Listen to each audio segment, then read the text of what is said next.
Welcome, ladies and gents. The Creator. Brand new movie from Gareth Edwards. I think it looks absolutely incredible. John David Washington in the lead role. AI, you name it, everything's there. It looks absolutely incredible. Genuinely. It looks absolutely great. I've seen the trailers a few times. I haven't done any reactions to them because I watched them online and didn't sort of, do any sort of reviews of them at that point in time. And then I've come to it now with this video because I think this is interesting. This, I guess, realistically flies in the face of Disney, Warner Brothers, everyone. Everyone. And it makes them look incredibly stupid. Terrible, in fact. This movie was made for about $86 million before any tax breaks. $86 million to look as good as it does. And boy howdy, does it look absolutely incredible. This looks amazing. Now, there is a lot of CG in this film. So you can't say that, the likes of, I don't know, a Marvel movie is so labor intensive and expensive and cost, upwards of, a couple $100 million because of all of the CG. Because this just looks absolutely astounding. It's so incredibly well made. I love all of this. It looks absolutely incredible. It's gritty, it's realistic. But the visual effects are on point from everything that we can see in all the trailers. And the trailers are quite long. This is like a 2.5 minute trailer. I don't think I've watched this particular one yet. Hopefully not anyway. Because I'm trying to stay... you kind of get the gist of the story. But the point is, I'm trying to stay as detached from it as possible. But this, amazing. $86 million. $86 million. But obviously, there's an article here from Games Radar where they have an exclusive with the director Gareth Edwards, and it explains how he managed to do it, basically. And like I said, it's fascinating because it really does fly in the face of these incredible mega budget movies, which is just like, okay, cool. Like, it's hilarious. It's absolutely hilarious. So let's take a look. Gareth Edwards, a household name, I guess, from Rogue One. And again, that was a movie that looked absolutely incredible. Godzilla looked absolutely incredible.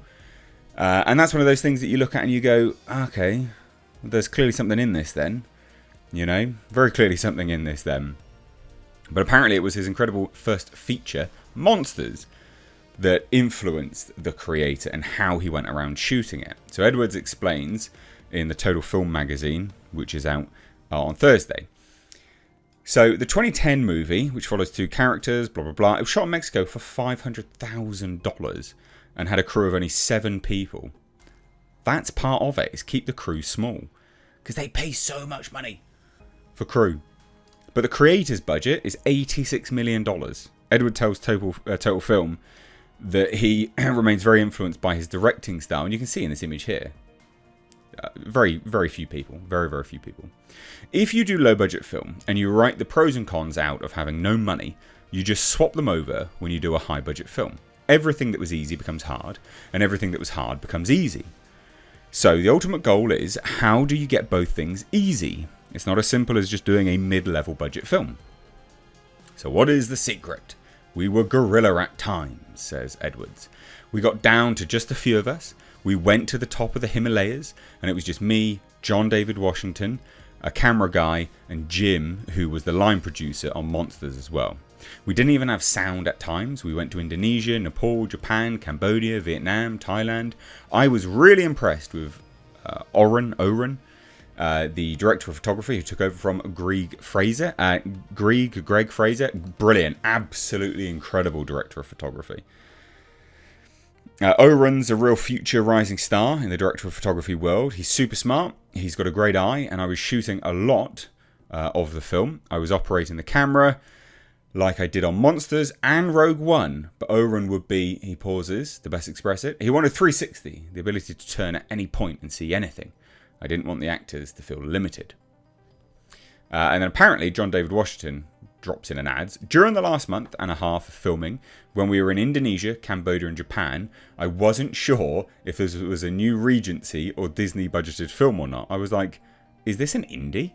Is this a documentary? In a great, refreshing way. This is amazing. I say this is just a snippet of the interview in Total Film magazine. So this is their what's it? Games Radar / Total Film, apparently now, all part and parcel of the same thing, allegedly. Anyway, isn't this absolutely fascinating? Absolutely fascinating. This $86 million. But you can absolutely see Rogue One in this. You can see Rogue One, you can see monsters. This came out of nowhere as well, and this is amazing.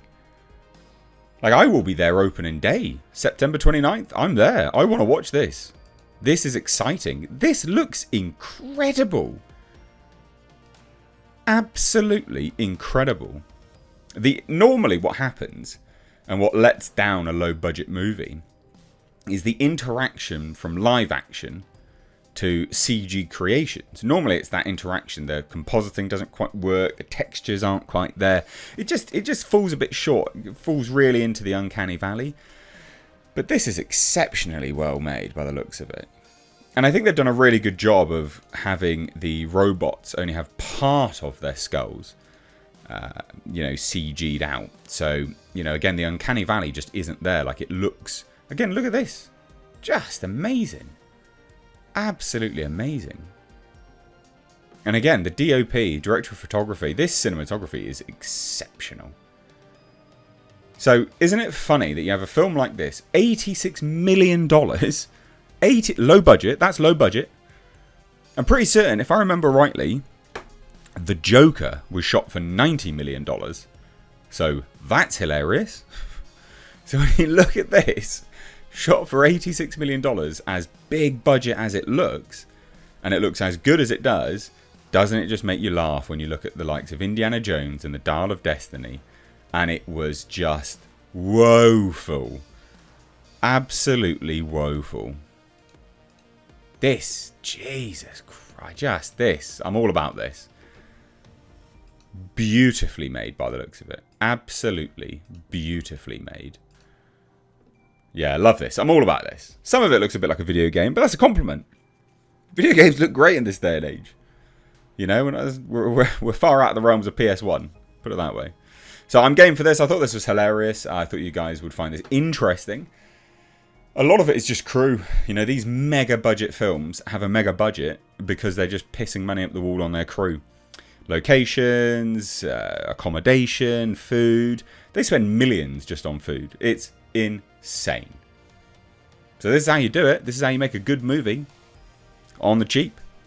Actually have talented filmmakers that are interested in making a good product. And then, of course, keep the crew down as much as possible. Have competent people. Anyway, let me know your thoughts. Are you keen for this? Do you want to watch this?